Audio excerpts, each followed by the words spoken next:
Joseph Rutakangwa, welcome to Listening with Leaders. You're the founder of a company called Rwazi, is that right? Yes, that's right. Okay. That's right. But it's an You African, got it it's right. African spelling, RWAZI.com. It's AI data. And I am really want to learn a lot about you and a little bit about your company.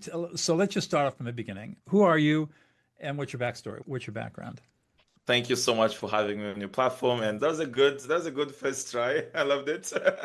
Yes, I'm Joseph. I'm based here in LA. I co-founded the company called Rwazi with my co-founder Eric. Back in 2021, we built decision AI for enterprise teams to help them drive growth. But how did we start? So I'll take you guys back a bit on how it started. I'm originally from Tanzania, which is a country in East Africa. I was born in a family, I'm second of four kids. My dad started the first electrical and mechanical engineering consulting company in the country. My early years, like 0 to 9, were very nice, full of a lot of experiences. My mom was my first teacher, taught me how to read, write, all of that stuff. We had a library in the house. We had like a lab, like laboratory in the house. So we'd do like a lot of experiments with my dad. So that was a very good experience. And I ended up going to boarding school in another country in Uganda when I was like 7. So that was so much of an interesting experience. Bad at the time as a 7-year-old, but later now looking back, that was a very nice experience. Got me exposed to other cultures when I was young. But when I was around 9, my dad's company went bankrupt. It was a combination of a lot of things. As I grew older, I understood the macro environment of so many of these countries, right? So right now in the US, we're seeing a lot of these macroeconomic changes, like currency devaluation, inflation, and so on. But now imagine in a developing country and back in the 80s through the 90s, how much more volatile that was. Give you an example, when my dad started his company in 1981, like a US dollar was equivalent to 8 Tanzanian shillings. So Tanzanian shillings was like the currency. 20 years down the line, to the point where his company had shut down, $1 was equivalent to 1,000 Tanzanian shillings. Wow. Incredible. So that was like 12,400% devaluation. Massive inflation in the country? Massive. And that's just currency devaluation. Then you have inflation on top of it. Even if you increased prices 20% year over year or whatever, there's nothing you could have done to stop that. So it was a kind of wipe out 99.2% of his wealth and all that. So we ended up finding ourselves in a pickle, right? So we moved to a village. We were these city kids living a good life. We had a nice IBM computer and all that stuff. But we found ourselves in a village. No electricity, no access to like clean water or any of that stuff. And we're out of school. And my parents separated because of that chaos. It was a massive, chaotic environment. So we found ourselves in the village, like herding cattle with nothing, no school, nothing. In that moment, what I'm very thankful for is my mom taught us how to create our world in our own minds. Instead of succumbing to the outside world and the external reality, we started building our own worlds and started building the vision we had for ourselves at that point. And one of the early lessons my mom taught us was you are not what happens to you. So we are what we think of ourselves and how we see ourselves. So that kind of effect kind of derailed us massively, but because we had our mom, we're able to stay with the dream. And my mom, to get us out of that situation, she asked us, do you guys want to stay in your granddad's ranch in the village? Or should we just make a move and start doing steps to move back to the city and crawl our way out of this hole? We picked the latter, and that started with business. Luckily for us, my mom was a very good cook, and she had this book called Food for 50. So when we went back to the village, she kept the book and we looked at, okay, what's something that we can provide in this environment, in the village environment where there's no real currency or anything like that? What could we make and sell in this environment that would generate enough cash for us to move? And lucky for us, we timed an event that was coming. There's a school anniversary in that village, a 1 week event. Of course, if there's an event, people need food because we didn't have any restaurants in the village. So we went on the road. We took all our furniture on the road and set up a fake restaurant. And we borrowed. We didn't have any cash, so we borrowed like flour and cooking oil and things like that. And my mom made donuts. We picked donuts because in that entire, like in a 200-mile radius from that location, no one had ever seen or heard of donuts. and real donuts. And the ingredients were already available. So we made donuts, sold donuts and milk tea, and we sold out it by 10 a.m. in the morning. Wow. Did that 7 days in a row, created our initial cash, used that to leave the village. And that was the start of our journey That to is freedom. amazing. Thank you. But the journey was too long. I won't get into the details. It was like a very long journey. And that got me into the world of like in that point when I was in a village, one of my dreams was to be in a school in the US. And 9 years later, that happened. I was in Iowa, as an exchange student in Monroe, Iowa, which is a great experience. So you went And to university in Iowa? no, high school. This is like High high school in school. Iowa. Yes, this is high How school. the This is heck high did you school. get from Tanzania to Iowa? Long, long story. That's like an hour. Wow. It was a big jump. Just to Yeah, shake I it. can't think of anything different than an Iowa cornfield from Tanzania in But Eastern Africa. I was so lucky to actually end up in Iowa because I can't imagine leaving Tanzania and ending up in New York or any other of these big Right. places. Iowa was a great fit. I had the best experience I've ever had. Those are the nicest people you can live with, right? So I have my American parents in Iowa, right? So post Iowa, I got into this loop of how do you get a job?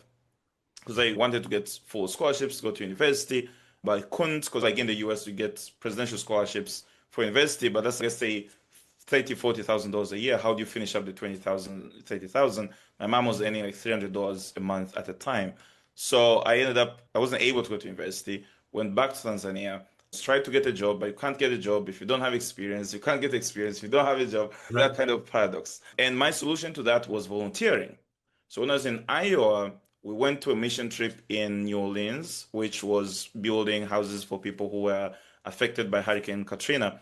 And that gave me a lot of experience on like volunteer. Like you're useful the way you are, regardless of the resources that are available to you, just as a person you're useful to someone else. So when I was in Tanzania and ended up in that loop, chicken and egg situation, I decided to volunteer.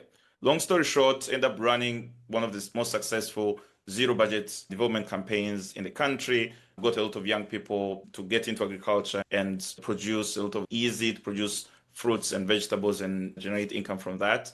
And that took me now to Lehigh. The US State Department sponsored me to go to Lehigh University for a postgrad program Wow. out in Pennsylvania. So that was now my introduction into the world of business. So when I was at Lehigh, I had an understanding that the world of like development projects and aid and all that isn't sustainable because people are dependent on continuous donations, and Right. that's not the most sustainable way to do it. My revelation was I should help large companies be able to expand internationally and invest more internationally and in across different markets, such that as they invest more in the supply chain, which creates a lot of kind of stimulates a lot of small businesses that end up hiring more people and everyone benefits from that kind of cycle. So I got into consulting post Lehigh. I got a lot of consulting for multinational companies in the US, in Europe. But what I realized, which was shocking for me, these were like large companies, multi-billion dollar companies, but they were still making decisions based on gut calls, right? So you have all the information, the data, first party data, which is like transaction data, customer feedback data, and so on, was available. Where there were massive gaps was how do you actually know the actual demand from real consumer activity across multiple markets, multiple consumer segments, and so on. Massive data gap, right? But even in the areas where the data was available, executives still made decisions based on gut calls. Which is And a really bad way to make decisions, by the way. exactly. And it's still going on right now. If you look at the example of Bud Light with AB and Bev, still made this commercial campaign, and everyone all their actual customers were angry and ended up losing company billions of dollars. This is despite the company having a lot of data on who their customers are, what kind of products they want, what kind of messaging and ad campaigns they lean towards. Same thing with Jaguar, right? Jaguar has been in business for years. The CEO, these guys are experienced. They're not new on the job, but they still decided to go all electric and lost 97% of sales with that move. So these are like these gut calls. I saw them in this environment and I was like, look, guys, we can build decision systems internally that can help us make decisions. So we need to capture the correct type of data, use that correct type of data to get to the correct conclusions, and if we can simulate outcomes. And what happens if the data points in a direction that you don't want to go in? You That's when you do recommendations and you assess with simulated outcomes, which is based on the data that I have, what are the recommendations, what are the possible moves, and what are the simulated outcomes, and then you make the call based on that. But the problem, I did that for 8 years. The problem along the way was building it internally within these companies wasn't scalable because none of these companies had the mastermind alliance, so like the Right. internal team build to build that kind of product. So I ended up leaving and starting Rwazi with Eric, who was my co-founder, and Eric was coming from capital markets and in the finance world. So we started Rwazi to solve for that problem, to build decision systems for people. And the problem we started solving for the first layer was understanding truly what's happening in the market right now, today, by capturing zero-party data. A lot of these AI systems are trained on public data and copyrighted information. That's why they end up in lawsuits. And the So problem when you with say that, zero-party data, what do you mean by that? voluntarily shared by people, like data voluntarily shared by people. Okay. Very important because in terms of the legalities of data acquisition and also the fidelity of the data, you want to capture data within someone's default activity, right? Default setting and activity.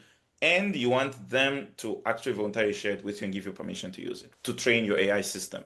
Because otherwise, of course, that's how you find out all these general AI systems that we use have a lot of lawsuits right now in different courts because they're using publicly available data and Right. end up using people's books and people's content and all that and end up in trouble. So our thinking was you need to do it in a clean way where you capture someone's default activity, the person actually voluntarily gives you permission to use the data for training and you deliver value back to the person. So that was the foundation of how we train our AI system, which is called Senna. And then when you have that kind of data, we train Senna to uncover signals, correct signals for the executives and all these large companies to understand, so what's happening in the market and what does it mean for my business? Most of these companies, many companies have data, by the way. Like even small businesses have data because you have data on who your customers are, how much they're paying, how often, their feedback, and all that stuff. All of that is data, and that's great. But if you don't have a correct system that uncovers correct signals that will get you to make decisions that will increase your desired results, then all of it is meaningless. I'll give you an example. You have these companies, giant companies, even like Bed Bath and Beyond, right? These are like very big companies. They know what they're doing. They've been in business for years, but they still create chaos, right? And mess up. They have retail outlets. They have massive portfolios of products.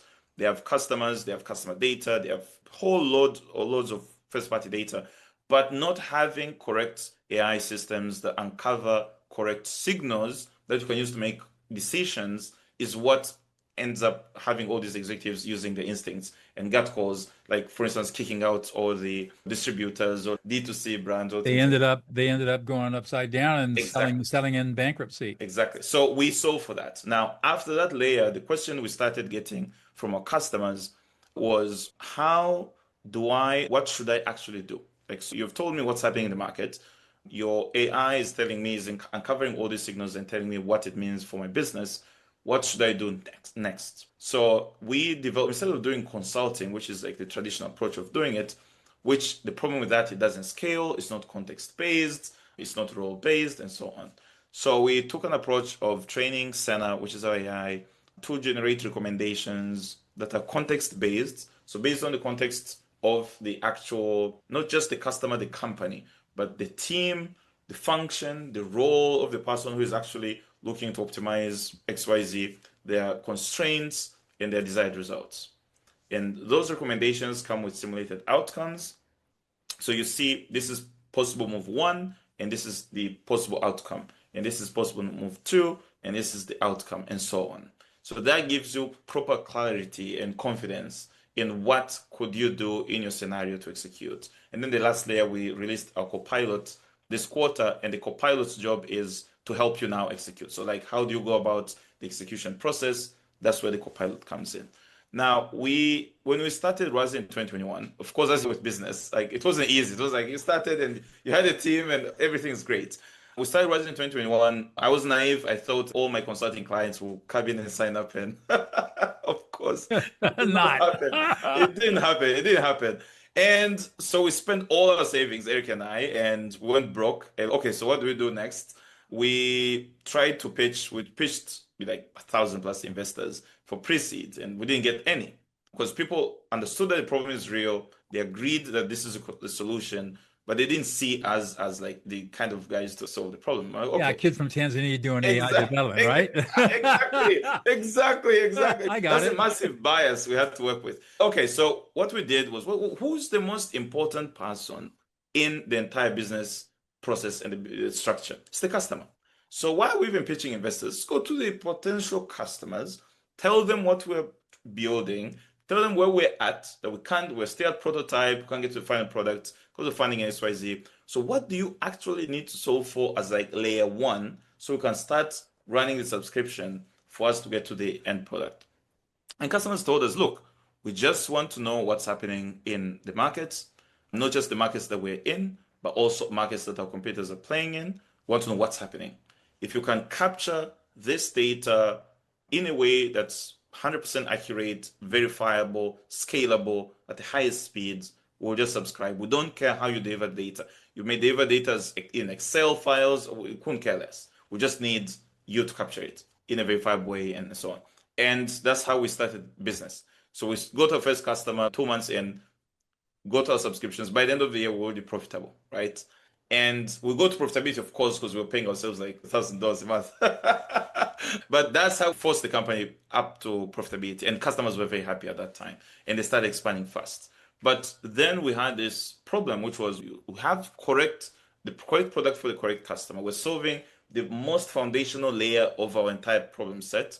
How do we actually scale our customer base if we don't have enough cash to hire a sales team and we don't have enough resources to build up an engineering, like a giant infrastructure for data pipeline and training for AI system?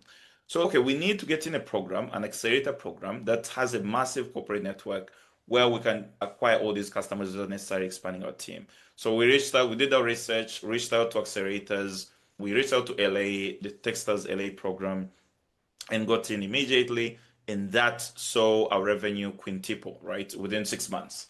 So quintuple our revenue massively within 6 months because we were able to tap into this entire corporate network. And the problem was like a true problem every one of these companies have across multiple verticals, and we had a solution. And by what they have, like in these accelerators, you have like demo day, which you present now your solution and your traction. In 2 minutes, I was up to present first. In the 2 minutes I presented, we had $4.5 million. Wow. 2 minutes, in 2 minutes. Because now, at that point, we're like $1 million in revenue and all that. It's completely undeniable that we're the solution for this problem. So since then, we've grown massively.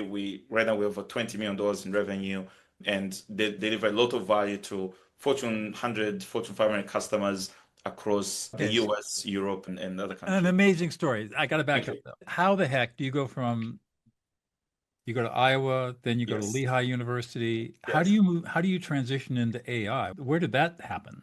Yes. So it's just problem solving, and things that used to look like the obvious things for me aren't obvious for everyone. Like I'm like a analyst brain. If I'm talking to someone or if I'm watching a video on the internet, I look at the background, I try to figure out which country this is, what's the environment, and things like that, right? So that's my brain. But that's not an obvious thing for everyone. So my kind of thinking, if I take you all the way back to Iowa, my kind of thinking was this place massive potential and opportunities around me. I didn't know I could act. When I was in Iowa, I acted, got medals for it, and so on. And then I moved from there, went into the world of development projects with the UN, volunteers, and so on. And then moved from there to Lehigh, from Lehigh to consulting. As I was transitioning, in my mind, I was mapping what moves am I making? What kind of like decisions am I making? What information are those decisions based on? And how could I build a system that could predictably make more accurate decisions over time for business and then for other life solutions, right? And that became more pronounced when I was doing consulting for 8 years, in that the companies had two layered problems. The first one being there's no decision system. The second one being there's no data to feed into the decision system, right? So as I was approaching that, was that we need to capture data first, but we need to be able to continuously capture that data in a massive before like a massive process that is scaled in like in terms of like broad coverage, so 190 countries, 200 countries, deep across languages, cultural context, and so on, continuous, so not once, you're doing that every 24 hours, but highly verifiable and accurate. That in itself is like a whole company. That's like a company in itself. It's like how do you capture that level of data, that level of volume continuously and make sure it's 100% verifiable and you can use that for AI training because as with AI systems, garbage in, garbage out. So you need perfection there. So I spent most of my 8 years doing when I was in the companies. So I was using most of these companies have a lot of resources. I use those resources, like test out what could work. And I found out you can't build it in a large corporation because the corporation, let's say the corporation is doing healthcare equipment, it can't be an AI company here for Right. decision systems. So when I end up starting Rwazi with Eric, we had collected, we had a lot of collective knowledge about what are the limitations, what are things we need to control for, how do we capture this kind of underlying data correctly to begin with. And from there, once we perfected this machinery of capturing underlying data, then the challenge became how do you now build correct Right. decision AI, So this is which stuff you just had to educate yourself on. yes, I didn't go to And school you, for if it. you're talking about you started your company in 2021, that's before most Yes, people even knew what AI was, and it exactly. was Yes, still very new as a yes, technology. yes, 100%, Okay. 100%. And the thinking was it can't be algorithmic building because that has human bias infused in it, right? Right. It has to be pure AI because, like for instance, our system builds a relationship between the ketchup I'm using and based on my ketchup and the sauces and things I have in my fridge, Senna can predict what kind of clothing brands I'll like, what kind of That's shoe right. brand. And the normal It's person incredible, can isn't it? Yeah. it's I mean, incredible.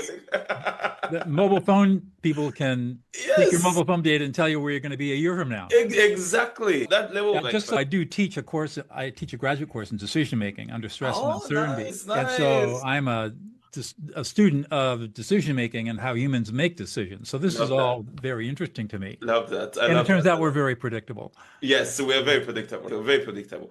And so the challenge as we evolved was how does that become more and more accurate? And accuracy is heavily tied to nuance, right? So you don't want to treat any two people the same. You don't want to treat any two environments the same. So even if, on the customer side, even if people are in the marketing team, you don't want to treat them the same. Even social media, LinkedIn, Instagram, not Right. the same people and so on. Same thing with customers, like the consumers, you don't want to treat any two the same. Like someone who lives in even downtown LA, Santa Monica, Beverly Hills, and so on, completely different experiences, Right. different. Or out to the San Gabriel Valley where I grew up. Exactly, exactly, exactly. So that's the approach we're taking, which is heavy context-based training with a lot of variety of data, 6,000 languages, 40,000 device types, Yeah. 190 countries, millions and millions of. Extraordinarily complex. Yes. Okay. I got a picture of the business. Now I want to learn more about you. Yes. Your organization, are you guys all remote? Are you hybrid? Are you in person? How are you Yes. managing? So we're all remote. We're all remote. We have clusters. So we have a cluster in New York. We have a cluster in Florida. So we have people who are in the same regions. So they have clusters. We're fully remote. We have an office here in LA. The office, people show up as they please in the office. What the approach I take is what what did I want when I was in corporate? I wanted autonomy, right? I could always over deliver, right? I always took initiative and I always did more with less. The way we were hiring at Rwazi, we're always listening for those things when you're talking to someone. Is this someone who wants and values autonomy and they want to just be autonomous? Do they have the highest level of responsibility that they can always over deliver even if they're not micromanaged? Do they have a big sense of ownership such that they will take initiative and then they will do more stuff with less resources consumed? And when you hire the same people with the same DNA across the board, you end up having this nice orchestra. Oh yeah, you get of this ideas. massive synergistic effect. Exactly, exactly. So I'm curious. So on your website, you talk about how you're enabling African youth to get into this work. Tell me more about that. So it's not just African youth. So it's not the youth even per se. It is people ages, we have minimum age of 18 all the way to however the maximum is. We have people who are like 87 are using our system. So the value we provide, we have an app called Ella for the consumers. Consumers use that app to get value from Ella in terms of if they're optimizing for travel, if they're optimizing for health consumption, if they're optimizing for So people download the app, use it for advice. yes, You capture the data. yes, Oh correct, my correct. God. But we built a loop for people, which is the app has to generate value for people immediately. And the value is if you're optimizing for the overarching value is budgeting, but not everyone optimizes for budgets, right? For savings. So we have people who optimize for, like, I want to get the best priced product in my area, which looks like the products I already have. So Ella, which is the AI for the consumers, will do that. I want to have health. Like right now, we have something called Snap and Score. You just take a picture of what you have in your fridge. It's going to tell you how healthy your combination of stuff looks like. What else can you add, and so on. Ella will do that. Yes, Ella will do that. And that's Wow. like instant, right? And we'll be rolling out one for the wardrobe. Like, this is my wardrobe, and how do I optimize my wardrobe, and Wow. so on. And as Ella generates more value for the consumers, Senna, which is the AI for the customers, is telling the customers, look, this is what Joseph values. This is what Joseph is optimizing for. So if you want, this is how you can optimize your portfolio to meet Joseph's true demand. So the problem with current advertising in the world is I am just shoving my stuff to you. I don't even listen to what you want. I just say, hey, Doug, I have this new phone, buy it, buy Right. it. In And fact, yeah, I was just talking to my wife about that over the weekend, and I yeah, said, you know what marketing is really all about at the bottom? It's all about decision making. And yes. good marketing lowers the cognitive load of decision making to as close to zero as I possible. love it. I love it. I love it. Yeah. I love it. I love that Isn't that right? sentence. I love that sentence. Exactly. Yeah. So you can hire Lowering the me. cognitive load is the point. That's the objective, right? So for us, we're like, you don't Lower the want, cognitive load. yes, lowering the cognitive load. And you don't want, as a business, you don't want to convince the consumer to buy a product. You just want to meet Right. them where they are at. So And if give them a choice that's so easy to make, they yes. can't say no. Exactly, exactly. If you do that, this is what you'll be doing. You're generating value to the consumer by making the products they want accessible to them and priced appropriately based on their earnings and their purchasing power. And on the other side, you're helping businesses get customers and sell more and so on. The system will That's generate. amazing. Okay, I got it. Thank Amazing. you. Thank you. So we've gone way over, but that's okay. Uh, Yeah. tell me about listening. How important is listening in your business? Very. Listening is very important, and not just listening to customers, listening to consumers, listening to each other in the company, but also listening to ourselves, right? And listening to silence, which is one thing I do a lot. As I was getting older and getting more accustomed to this role, and as everything gets bigger and bigger, and the decisions I have to make become more and more important, I've learned to actually spend more time in like silence than actually on the go all the time, like I used to do when I was younger. And what I understood was my brain is telling me our brains are like the most superior intelligence you will ever meet. I've learned that my brain actually has most of the answers, but I'm not listening. Ah, You know, I'm not interesting. listening. Yeah. So as I grew older, I learned to stop panicking and worrying, and like when things are going bad, you just do. I stopped doing that, and I started just having more pauses, more silence. Just like a day, I'm just in my house, I'm just doing things, not speaking, not doing anything, not my TV is not on, my phone is not on. I'm just there. And in those moments, what I found is then ideas and answers will just show up out of the blue, or pushes or like nudges to do certain things that, and in the moment that those nudges are coming, I don't know why they're coming and why I'm being pushed. Like, for instance, I will know why I'm being pushed to interview someone, like people cold email us, right? And I mostly don't open the emails, but if I have silence, I would get a nudge. Open your email, then I open the email, then you scroll, and then all of a sudden you stop at some random email, you open it, and then you have a nudge to schedule a meeting, and then you end up hiring the person, right? And the person ends up being the most transformational person in the team because of silence and listening to myself. Learning how to be really present with yourself Yes, and not yes, allow yourself to be distracted by yes, social media or phones or people or anything else. yes, Yeah, I agree yes, with you. That's yes. absolutely correct. And there's something I've also learned, which is paying attention to what people are saying when I meet them for the first time.